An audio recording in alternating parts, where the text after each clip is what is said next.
Ha!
And welcome to Christmas Movies with Friends. I'm your host, Cane Greene, aka Andy Green.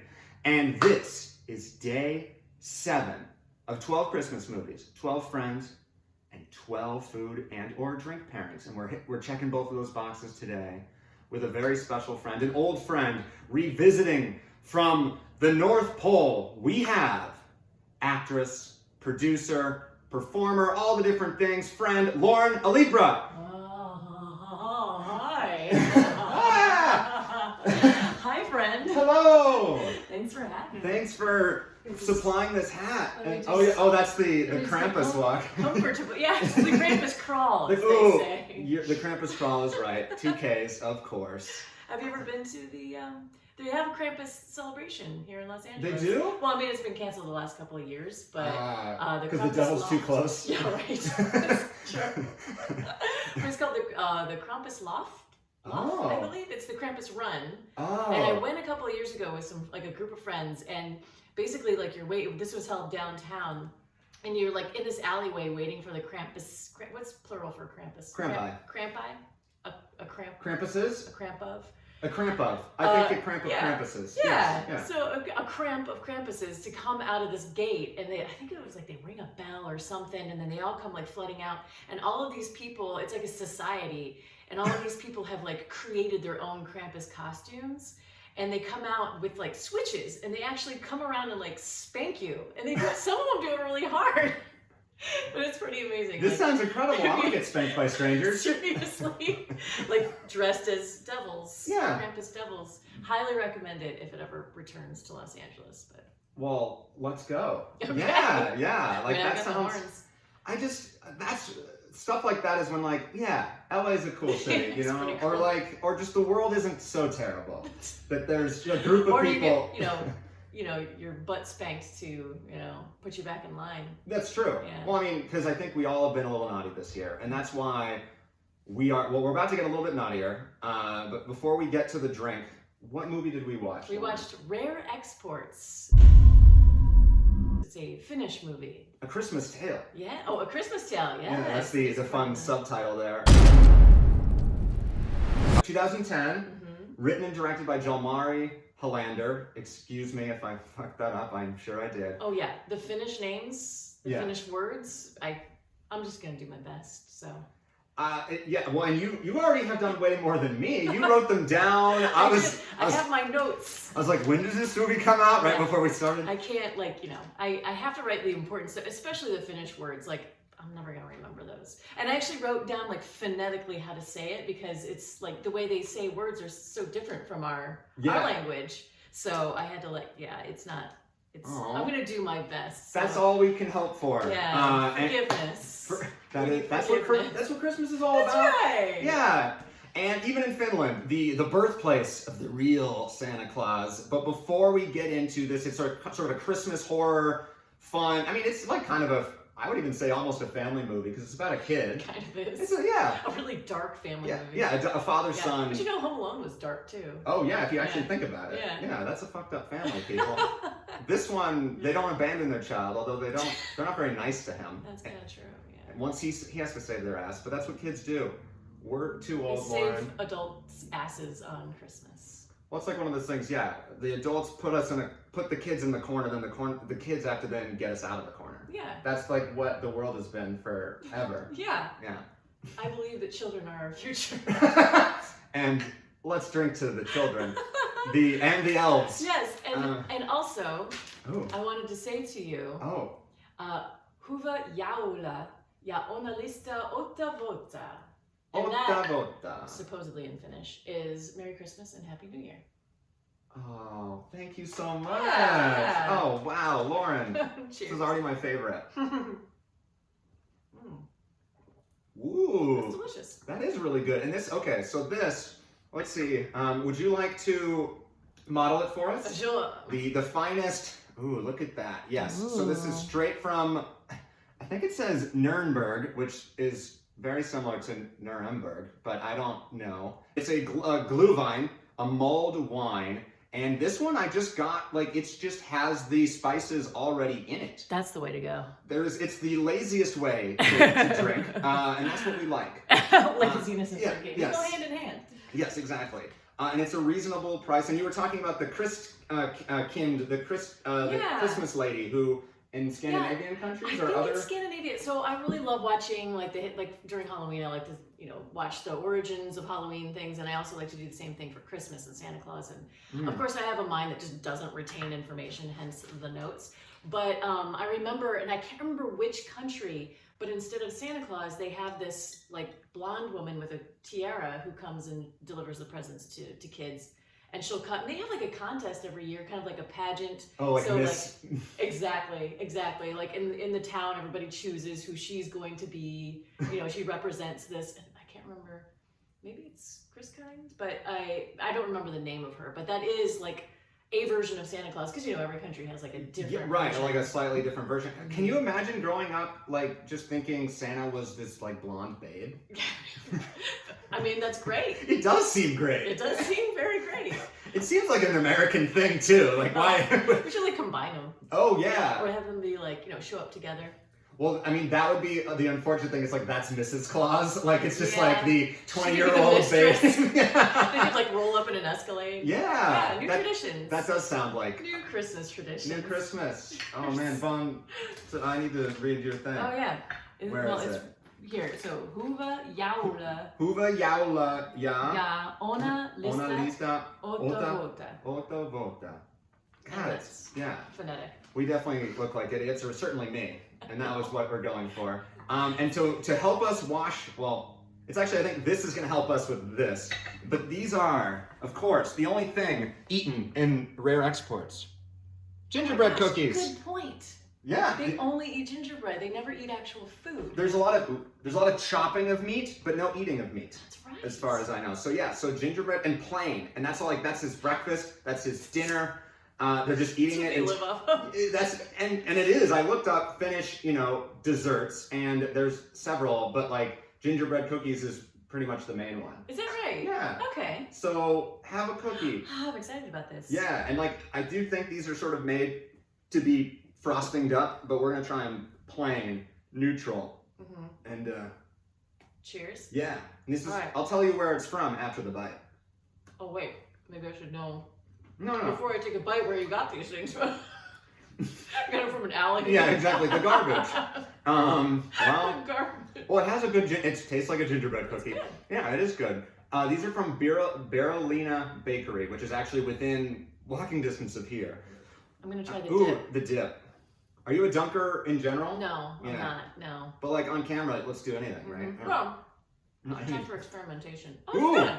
yeah, it is good. It actually absorbs the alcohol quite nicely. It does. It's really good. Wow, gingerbread and wine. Mulled wine, yes. Never done this before, but it won't be the last time. It does kind of cancel out the ginger flavor though, and I love ginger. So That's true. Well, the ginger, yeah, this is the only thing stronger than ginger is whatever's the spices. Alcohol. Yeah. Yeah, most people used to clean with ginger back in the day.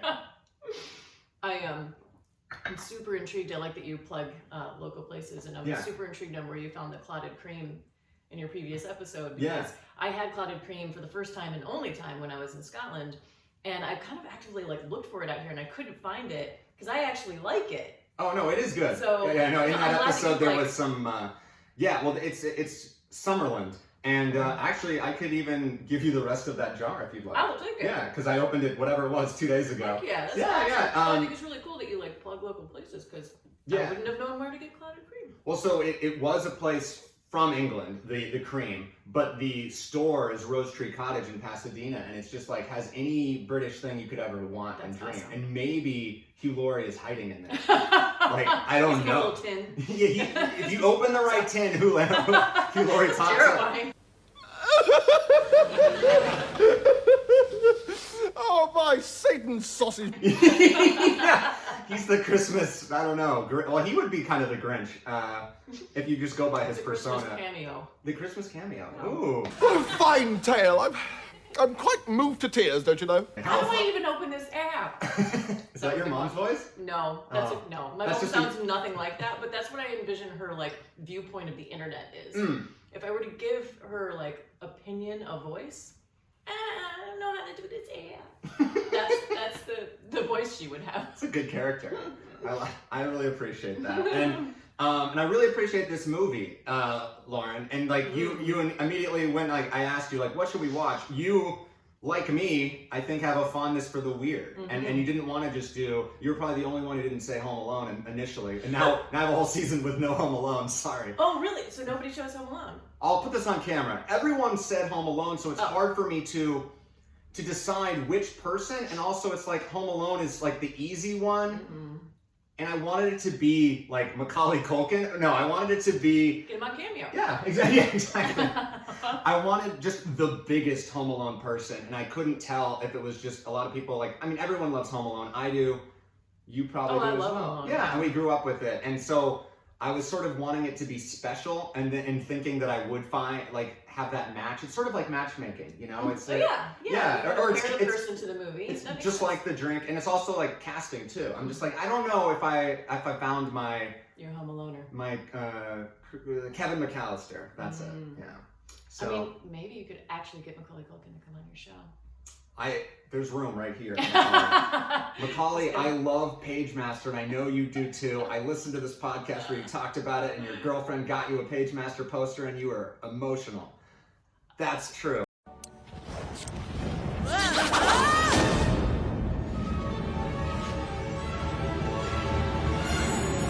Oh, you need to tag him in this, and you need a hashtag, all the hashtags. Do it in your mom voice. You got a you got a hashtag, you hash the tags.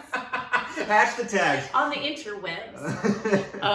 Yeah. How about like everybody watching this, we all rally and we all tag Macaulay Culkin to try to get him to come on the show. Let's do it. Make it a group effort.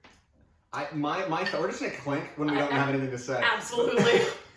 My dream for next year is 12 days of Home Alone. I watched the movie 12 times with 12 different people, culminating in Macaulay Culkin. I love it. That would be fantastic. That would be fun. I would watch that. I might be ready at that point, having done 12.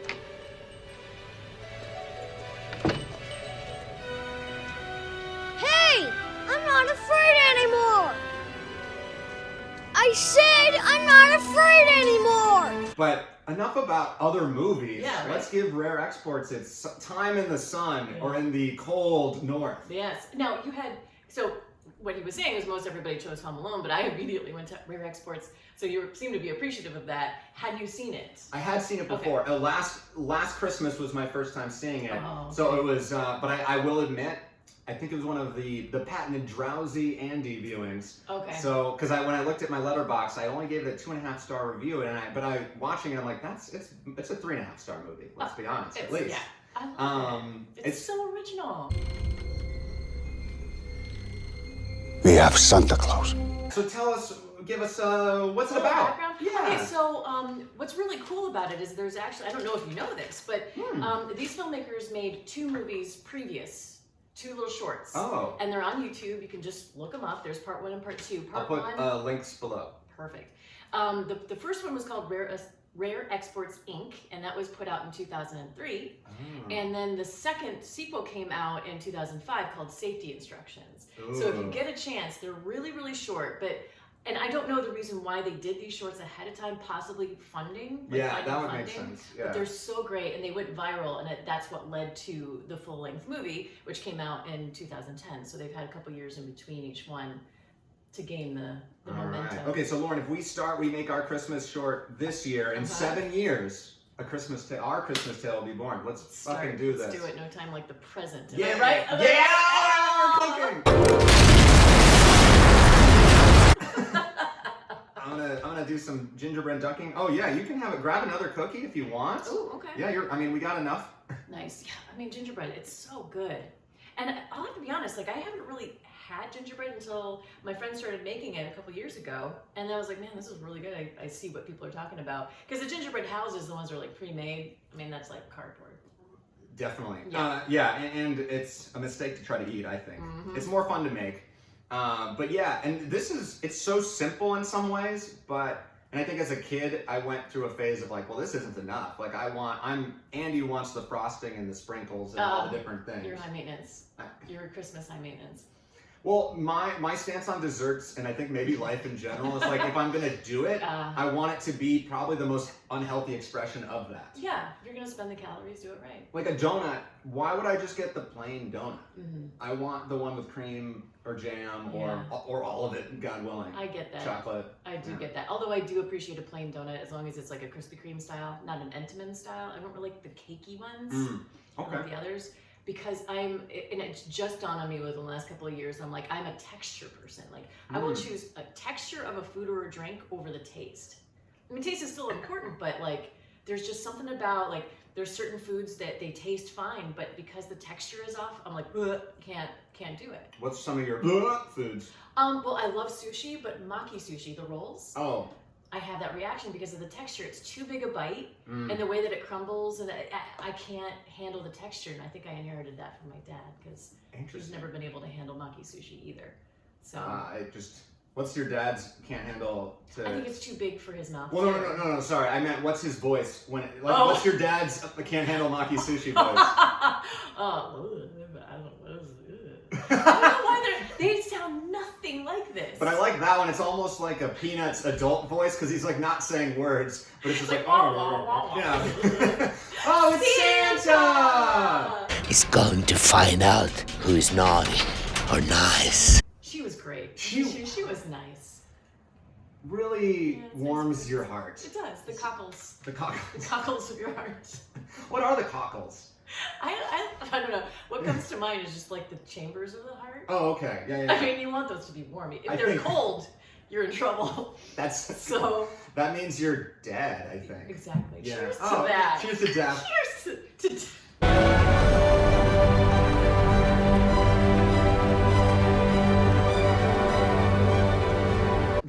There is some death in this film. And yeah, so you were talking about like sort of the origins of Christmas and how this sort of goes to, I think, an urban or myth legend in Finland. So it's interesting because like when I first saw it, I actually had somebody did recommend it, but they told me nothing about it. And when I watched it, I'm like, this is awesome. And I've watched it many times since.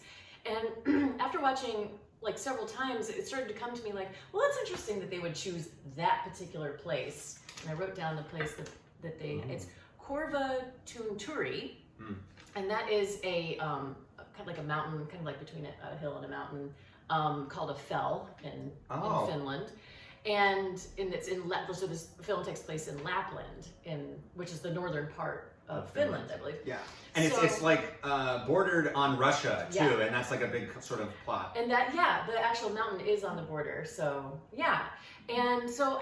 I'm like, it's very convenient that this kid automatically assumes. I probably should backtrack to see what this film is about. It's basically about this little Finnish town, and there's either a British or an American excavation team like they find something buried in this mountain, and they're pulling it up, and it turns out it is Santa Claus. But Santa Claus isn't what you think he is. He's this like horned, almost Krampus type of character who's huge, and they're in trouble if it defrosts. So these kids are the ones that find it out, and they end up saving the day. Yeah, Pietari, right? Or, yes, no, Pietari. Pietari. Yeah, Pietari. He's the kid. There's two, but he's like sort of the nerdy, smaller one. And Yuso is the badass. He has like a pierced earring, and he has a gun, and he drives a scooter thing. He's like a snowmobile, but it's like a motorcycle. Yeah, it's like the cool Reds. He's the bad boy. Yeah. But as we learn, Pietari is the bad boy, all right? Mm-hmm. Like, he's the badass that saves the day. He's amazing. But he knows immediately, oh, they're digging up Santa. And we're like, oh, sure. He has, like, these books automatically in his room about, like, Santa and the doomsday, like, oh, he's actually the devil, and he's all these things. And I'm like, what kid has that automatically in their room and didn't already read that? It's like he's discovering it for the first time. That's true, for us, for our benefit. Right. But it was, it's a very convenient, like, sort of Santa, Satan library in his house. Yeah. But maybe it's his, and maybe his mom, because his mom's passed. That's true. And so maybe his mom had this sort of like dark streak, and that's also maybe why the father doesn't necessarily connect with them in the same way. Listen, that is some character background research you have done, sir. That is me making the movie better in my head. Justifying. Yeah, but actually kind of makes sense. No, I think it does. So the more that I looked into the Finnish customs of Christmas, they didn't, the Yule time is more pagan than it is Christian, but of course, as we know, Christianity, as it grew, absorbed religions and absorbed a lot of pagan rituals. And so what they originally had was a Father Christmas, and he was called Joulupukki, which translates to Yule goat. So it was like a goat man. This was before This was before Santa Claus, before Christianity made their Yule goat into a Santa Claus.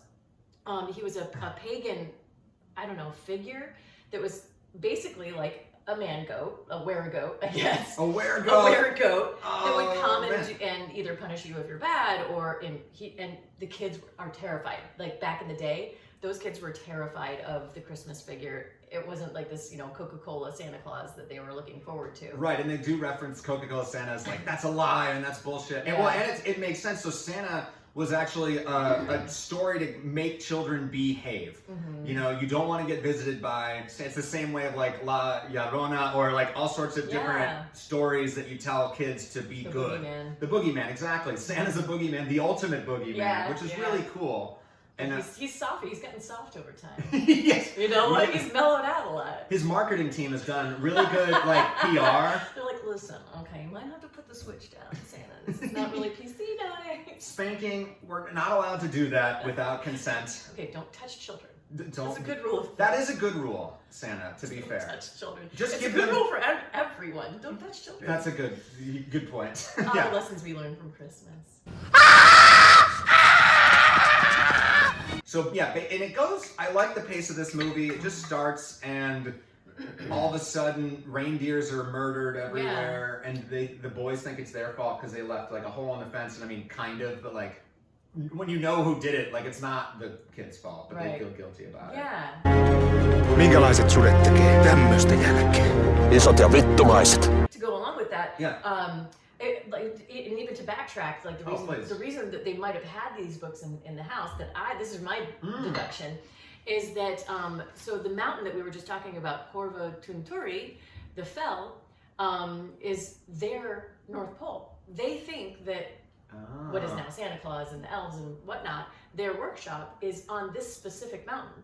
So it would make sense that this kid had like Santa culture section in his room. The Santa section. More libraries need to have that, like the pagan ritual section. But like that's really cool, and it also then makes me wonder, why does no one else have the imagination or believable, like with the kid, right? Everyone else, it takes them a while to like buy into. Because they're so focused on the reindeer trade.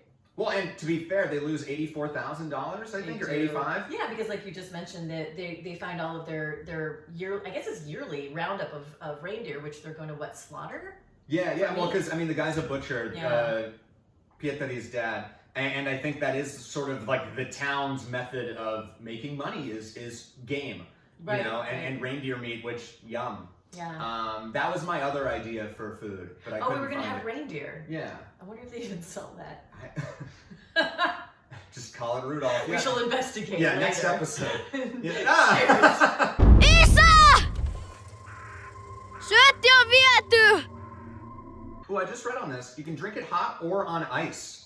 I don't think I would do that. Yeah, me neither. Yeah. That's weird. It would taste like sangria. Ooh. It's on ice, doesn't it? It tastes like warm sangria. It does, yeah.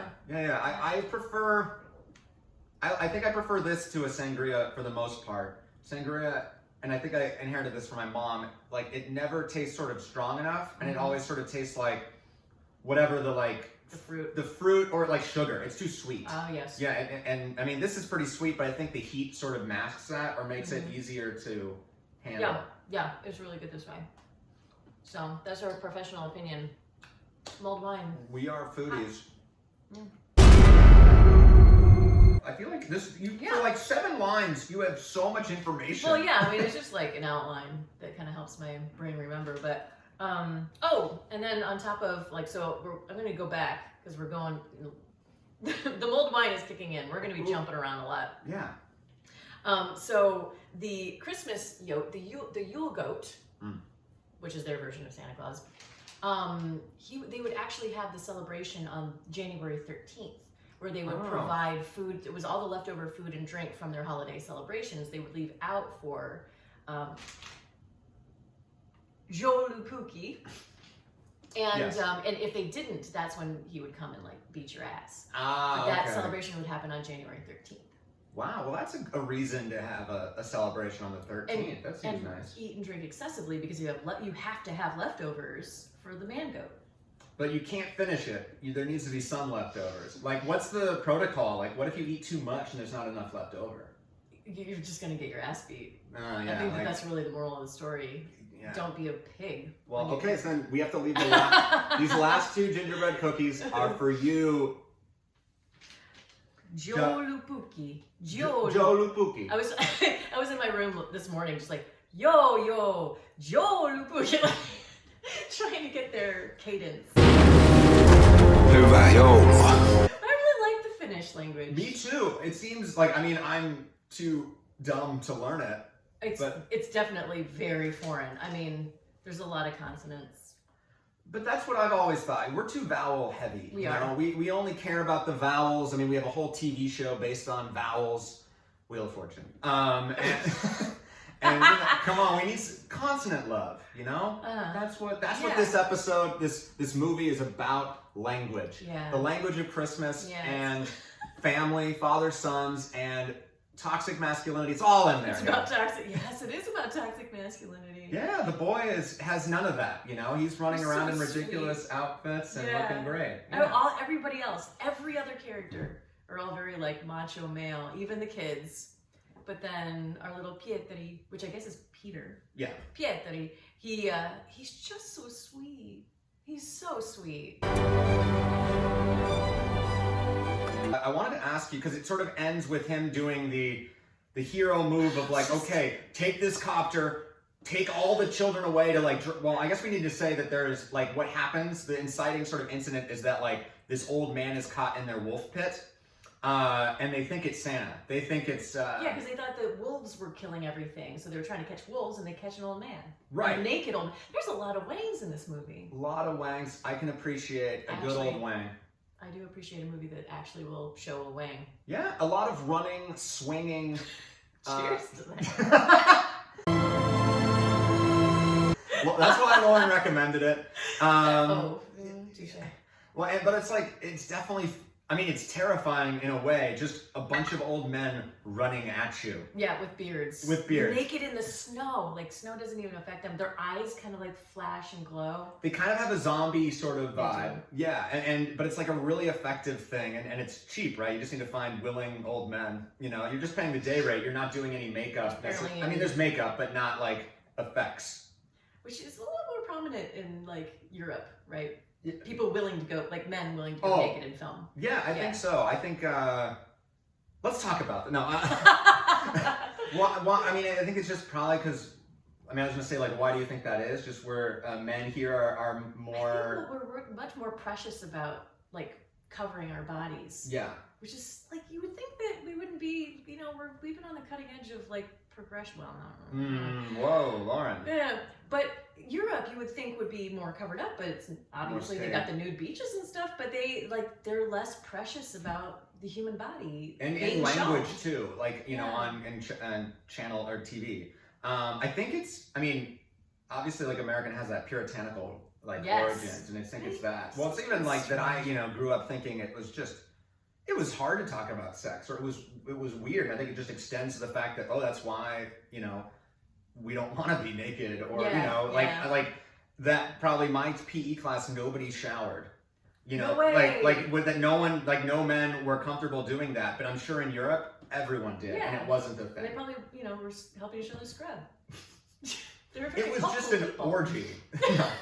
That's what scrubbing means. No, that's really nice. Like, hey, can you get that spot? I can't. Scrub down the Santa Clauses that they catch. They do. At the end. Well, they're shipping them out. They are. Like, you gotta clean them up a bit. You gotta polish them. That's such a fun scene. Like they're sort of training them to be Santas to then sell around the world, which is actually called slavery, and that's not okay. That's okay. Good call. Yeah. And also, it's like just fucking wait. All of a sudden, people are going to be like, "Oh, we're going to buy Santas from you." Yeah, like they're like, "Oh, from the home of the original Santa Claus," and they're like, and I believe that the Finnish people do kind of attribute their goat man to the original Santa Claus. But it kind of makes sense, like, the origins of. No, it's fine. That's just the Christmas spirit. Flagging. Oh. Well, I was gonna say, I think actually it goes to even the marketing of like what Santa and the commodification of Christmas and holidays anyway. It's like almost a satire of like, okay, these Santas are now, we're gonna market it and make money just like an American company would, just like Coca-Cola, but they're like literally turning sort of these elves, the mythic story, Santa's helpers, into a way to make money and also fool other people because they know they're not Santa.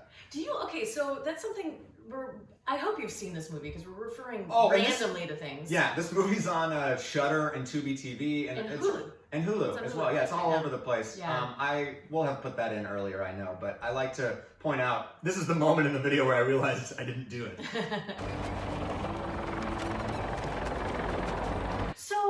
So there were some things in this movie, as in every movie, that's like kind of makes you go, huh? So they have this giant Santa Claus with giant horns, and it's encased in ice, and it's in the mountain, and they bring it up. But before they've even like brought it up out of the ground, there's like the reindeer are slaughtered, and So that means the Santa's helpers were out and about. Yes. So where did they come from? Were they from the hole too? Were they defrosted first? Like, where did they pop up from? Sorry, it's really funny because Blondie's going to the bathroom right now, and I'm like trying not to think about it. And he's not making eye contact with us. No, but which like I appreciate. Yeah, no, it's true. I tried to get contact with him, but it feels rude.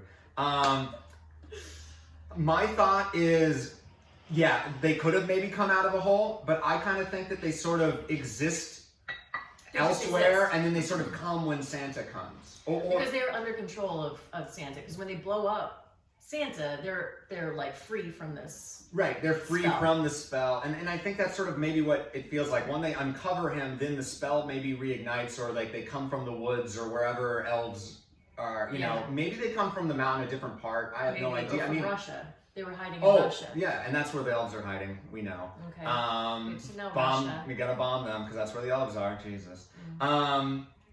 But actually, that kind of makes sense. And well, I guess what I was gonna say is if this was a big budget American movie, there'd be a lot of different changes, and I think we would see like maybe the elves' birth. It'd be kind of like the Uruk-hai and like Lord of the Rings. It'd be fucking cool. Dug up out of the mud.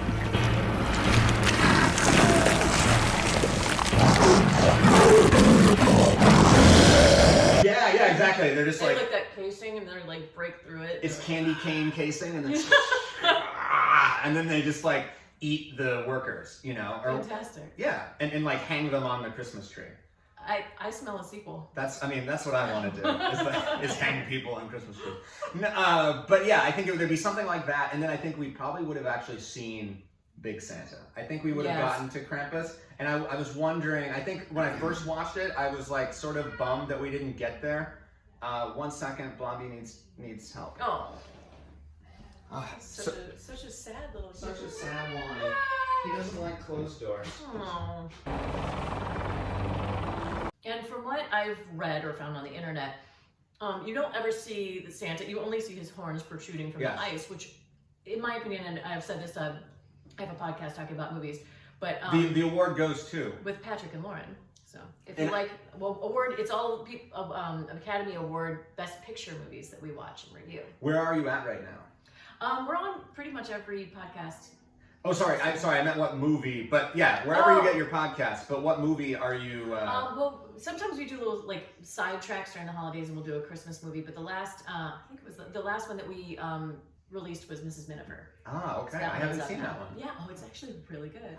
Okay. It's all these like Academy Award movies that like as actors we should have seen. So Yeah. it was kind of like this is how we're gonna do it. So. Exactly. But what I say in that is, and I've said it over and over, is that like when it comes to a villain, I feel like less is more. I don't want to see the monster. No, I think that you're. And I think it's so great. And I, from what I understand, they didn't have the budget. Yes, exactly. Okay, so you read that too. Well, I didn't read it, but I guess that was the assumption. It's like they Right. couldn't afford it, but I think sometimes Oh, movies it's are more better when you effective. don't have the budget, or like you don't have everything you could ever do. You have to be creative, and it's not. It wasn't about like to see Big Santa and just seeing the horns through the ice It and was seeing menacing them enough. and wow. seeing them chop them off and carry it is just sort of Yeah. its own level He's of badass. huge, yeah. It's just like Jaws. Right. They were going to show the shark way more, but because of technical difficulties and budget restraints and they ended up like doing a Hitchcock method and not showing the monster, and that's what made Jaws what it is today. I know when I first watched, I kind of wanted it, but I think that's because I've been sort of programmed to be like, oh, it needs to be these like big blockbuster Yeah. crap. But I'm like, no, actually, I Simple really and like better. what this is, and then it allows Pietari to sort of save the day, but also them all kind of come together, and then the absurdity of the ending of them turning these elves into Santas. Yeah, that because they make sell. their money back and then some.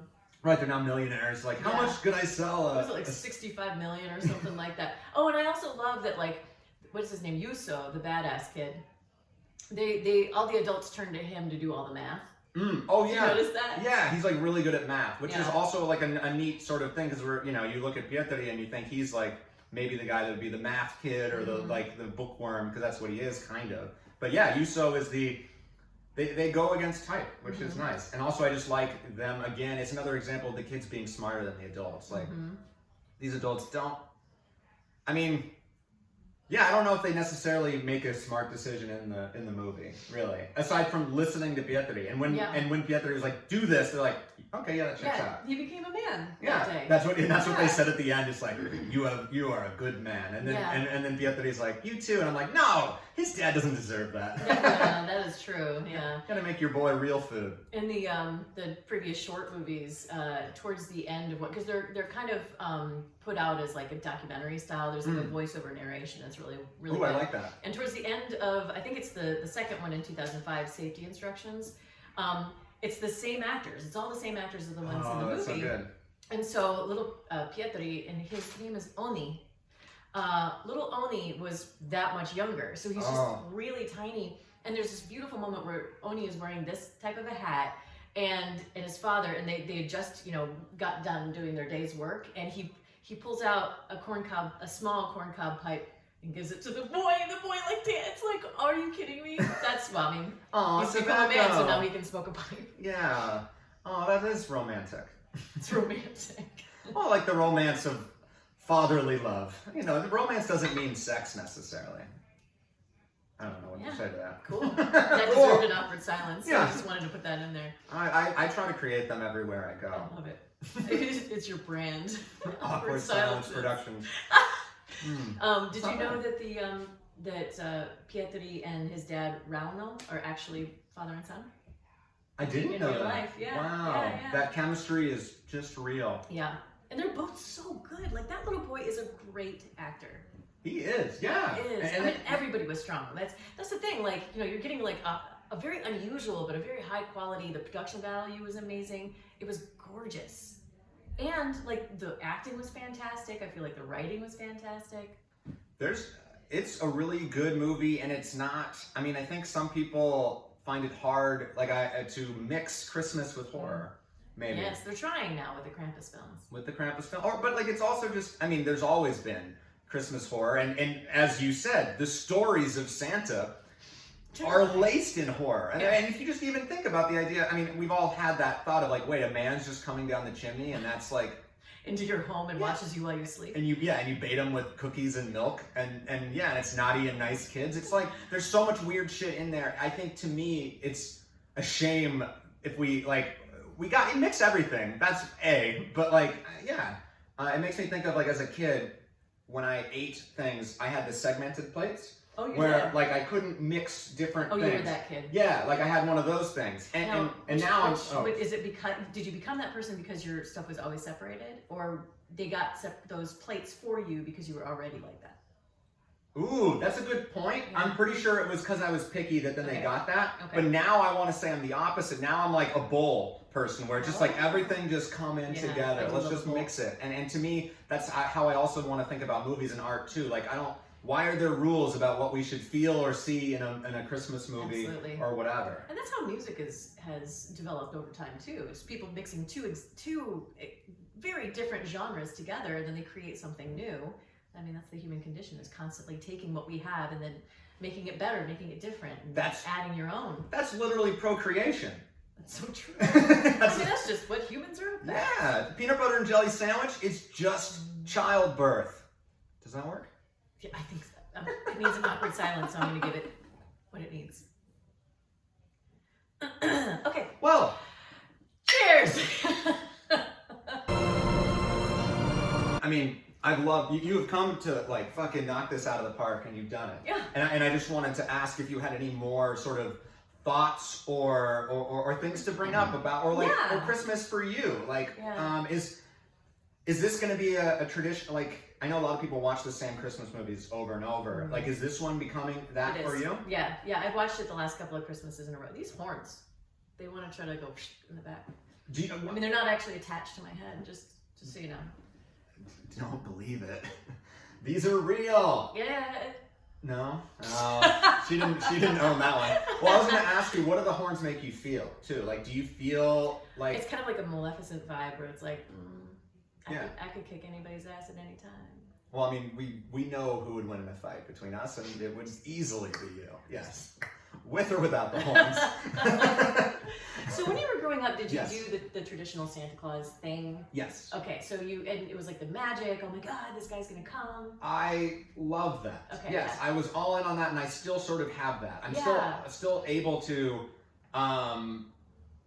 it is the easiest way to get back to being a kid for me. It's like sort of why I'm an artist or writer and performer or anything, is to like be that kid again. To, like this, I mean, this is a very silly thing that we're doing, but it's just like, this is what I want to do. It's like a tea party. Yeah. And we're talking about something. And that's what Christmas is a shortcut to. Like childhood. And it was this magic. Like there was the unknown. Like it was so disappointing, you know, when you go along, and hopefully no kids are watching, when you go along and you realize that some things that you thought weren't, you know, were completely real, or maybe not so much. And the disappointment as you become an adult and the magic just gets taken from you. That's why I love Christmas, is that like there's people who choose to not do the Santa Claus thing, and I would feel so robbed if I knew the difference between one childhood without it and the childhood with it. Yeah. I would feel so robbed if I didn't have that memory of magic, like that mystery, the unknown. And that's why probably another reason why I like the darker Christmas movies is it's this unknown. It's a little bit sinister. It's a little bit dangerous, but it's so exciting. Yeah. Well, you also don't really know where this is going to end. Yeah. In the same way of like, obviously, I mean, even Home Alone, we know how that's going to end when you start it, you know, or like most Christmas movies, it's going to end with the family happy. Yeah, right. You know, or like the romance completed or whatever. Yeah. And so, it adds that, but also, that unknown. I mean, like opening a present, you don't know what it is. And I know there's so many people that like had to tweak or guess or like open secretly. I was never that person. No. It was always so easy for me to buy into the surprise and also to let it linger. Like I wanted to savor it. Mm-hmm. I've always saved the best for last. And sometimes that's not smart when it comes to like food and drink because it's not as fresh. but like I still do that because I just like I want to. It's a story to me. I'm like sort of building it up, and this is, and so I mean half the fun and half the enjoyment is the anticipation of having it or eating it or whatever. You know? Right? Yeah. I mean, it's the same way that no one likes endings for shows. It's really hard to do, and life isn't. I mean, no one likes death either, right? And that's the end. There's not a satisfying way. The journey, the anticipation, that's what we're here for. Yeah. And yeah, that's why like the lead up to Christmas is so much fun. That's why I've always loved advent calendars and sort of keeping track. I mean, because that's keeping score too, in a way. And I've always loved that. I'm like, oh, we're like 5 more days, and it's also like a way to just mark time in a way that's. Like normally time is terrifying when it's moving now. Yes. But when Christmas came, it was like the only. Well, as a kid, I guess I didn't have the fear of time passing in the same way. It was always like, oh, I want it to be summer. I want it to be older. I want it, And then I think once you're in it, like basically after college is when that's over, or maybe high school. Yeah, as soon as you turn 21, you're like, okay, cool. Can we just stop? Let's just stop from it because now there's nothing cool to look forward to. Yeah, now I want to be in the ice block for a few years. Yeah, I know. Like, let's slow down. I just need 2 years of just mental thoughts. Yeah, we were definitely robbed of some time recently. And then, but yeah, I sort of going all over the place, but I agree with you. I think it doesn't necessarily have to be Santa that like can create that magic. Whatever sort of ritual, holiday, like Elf on a Shelf. Right. That sort of stuff. I think whatever can give kids and people magic is worth it, you know? And Santa is, yes, Coca-Cola's creation, basically, but at the same time, it doesn't like end there. And it's not like, I mean, I'm not going to be buying Coca-Cola this year or anything. It's just more like Santa represents, he's a symbol. Hello. There he is, it's Santa Claus. Oh, hi. Oh, It's checking out the Santa Claus. horns. Do the horns have approval? Blondie, are they real horns? I'm going to try not to move. Oh, am I going to check my thing out? Yeah. Do we have approval? Okay. Wardrobe has approved our outfits. Yeah, the order, I forgot to do it before camera, so thank you, Blondie, for approving. It's a little late. It's a little late here. We are kind of towards the end. Yeah. But you were going to say that this is now coming like a year early tradition. Yeah. Do you have any other fun, weird, what's the, ooh, yeah, okay, Yes. there we go. Okay, so growing up, I was always in like ballet classes and stuff, and I had this like love-hate relationship with Mikhail Baryshnikov. Oh, wow. So for anybody who doesn't know who he was a Russian, like amazing ballet dancer.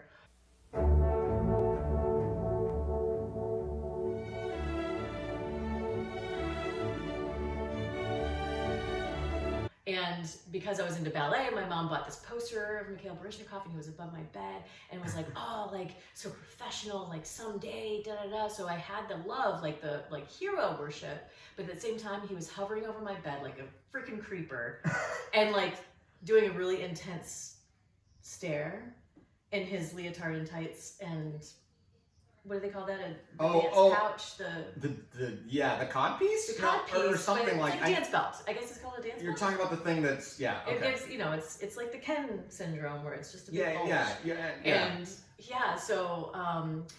so because I'm really weird, this little thing. Oh, I'm loving this. I remember watching The Nutcracker with Mikhail Baryshnikov as the Nutcracker, and thinking it was just amazing. I love the Nutcracker because of the mystery and the danger. And so I recently saw that they had it streaming. I think it was on Prime or something, but it was the Nutcracker Ballet with Mikhail Baryshnikov, and it is not what I remember at all. It's fucked up, right? It's so, number one, it's so bad. I mean, it's like dancers in front of a green screen, but like bad. Well, it was probably blue screen back then, but really bad. Blue-green. And I mean, there's parts of it that I still really very much enjoy, but it's so corny. Like, it just didn't hold up. But it's becoming a tradition to start watching it because it's like it's bringing back childhood memories. I think that's what it is. You want that that spark, you know? That's why we keep revisiting these traditions and right. And I think that's why it extends to why nostalgia is so prevalent in our culture, is that it's like, oh, we're remembering a time when we were maybe a little happier or had less times were simpler, when we were naive, when we didn't know and the other truth. people paid our bills. Yeah, exactly. And I think sometimes that can be a slippery slope or a problem, but I don't think there's any problem with like finding things that make you happy and feel good and remember that child inside. To me, that's, I think, what this is all about, and also even sort of all the things that I write, and for the most part, that's the theme I'm always sort of tackling. It's like, wait, where's the boy? Where's little Andy? Because like he knew what was up. He didn't care what people thought. Yeah. You know, he wore Ninja Turtle pajamas a whole year in school. Oh. I mean, maybe this stunk, but he's a hero. Awkward silence. Yeah, you haven't delivered any awkward silences. You just hit your marks. I just keep rolling over you. That's probably why. No, you're not rolling. I don't think so. All mine. We're mulling over each other. Hey. Well, Lauren, I think we've done it. I think we've exported our Christmas spirit out into the world, sending it. Please send $85,000 to each of us, and we will give it to the good hop, Blondie, to the LA Mission. That's the charity that I'm spotlighting this month as we do it. They are a nonprofit based in LA, helping to eradicate and end the homelessness around here. And I mean, food, shelter, Christmas cheer. We all need it. So please, there's more information below if you can make a donation. But in the meantime, I will see you. Why did I thank you? Thank you, Lauren. Thanks. Thank you you for thanking me. Yeah. I appreciate it. I Thank you for having me. I'm Lots so of gratitude. that this is the moment of gratitude. Ding. Like I want the like reading rainbow sort of moment. Can you do that? Can you do graphics? Like where my hands are, like right now? Oh my God. Now You're welcome. No! I take it all back. I'm not grateful for anything that's happened. I'm grateful for myself. No, Lauren, that's a really good thing to be grateful for yourself, right? That's a lot of work. Self-love. And self-love is what it's all about. It's taken me years to get to tolerate. Congratulations. Yeah, thank you. And I'm reaching Lauren levels soon. I'm watching and following your example. Lauren, thanks so much. Like, it's been how long? Like 6 years since Oh my God, it's been a really long time. And I remember our hangouts fondly, and this was really fun. Let's do this again. Absolutely. Movie or no movie. Yes, yeah. indeed. Thanks, But mulled Lauren. wine. Mulled wine is now a prerequisite. Exactly. So this is again the whatever. We it was modeled it for you before. What? Yeah. Just reverse. Go back. Look. rewind and watch this whole thing again. Yes. There's so many and nuggets. every time we clink, they have to drink. Ooh, but drink responsibly. Don't drive. Oh. Here we go. We're like, think that's such I'm a wearing clever. horns. I'm wearing horns. That's true. She is. I'm the devil in this situation. And I'm just a nice Pietari boy. Mm-hmm. Thank you for watching. I will see you at the next turn of the snowflake, at the next opening of the Advent calendar. And that will be, day 8 will be A Christmas Story. And spoilers, I am an on the fence A Christmas Story person. I've never been able to make it all the way through. I don't know why this is, but I am going in with an open mind. You're lucky you're on And camera. Blondie is vomiting. And that is the response that Lauren is having. I just made my cat puke by admitting the truth. You know what, I'm actually like, this is amazing because I was about to slap you and I figured you didn't want that on camera. No, please. Oh, that was... I'm not gonna. Come Okay. on. I'm not that mean. But you're the demon. Just like punch you. Just knock out my teeth. Who needs them? Merry Bye. Christmas. Yeah. Wait. Oh. Huva jaula. Huvayaula. Ona lista. Lista. Ota vota. One more.